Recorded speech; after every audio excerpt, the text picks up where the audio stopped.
about to fall, and where were you? How could I know you were falling too? Grabbing the wind, cutting my skin, but it's hard because I'm falling. Tell me why I'm falling. Oh, life's calling, but it's hard because I'm falling.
What does perfect even mean?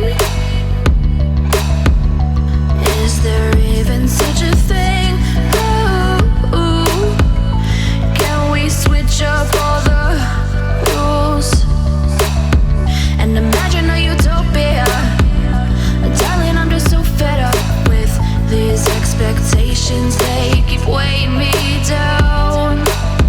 My heart is begging me to get the hell out of my head. I'm gonna live inside the upside down for a minute and pretend, honey, I'm a perfect 10. Whoa, whoa, honey, I'm a perfect 10. Whoa, whoa, and if I say it enough, it gets ingrained in my head, and I start to see, honey, I'm a perfect 10. Honey, I'm a perfect 10. Whoa, honey, I'm a perfect 10. Honey, I'm a, yeah. Oh, yeah, I've discussed it with myself, and I'm disgusted with the way we're told to have a certain face, a certain weight, because we aren't pixels on a screen. No, we're human, we breathe. Every single thing we see curated, it's overrated. These expectations, they keep weighing me down. My heart is begging me to get the hell out of my head. I'm gonna live inside the upside down for a minute and pretend, honey, I'm a perfect 10. Whoa, honey, I'm a perfect 10. Whoa, and if I say it enough, it gets ingrained in my head, and I start to think, honey, I'm a perfect 10. Honey, I'm a perfect 10. Whoa, honey, I'm a perfect 10. Honey, I'm a, yeah. Oh, oh, oh, oh.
no, no.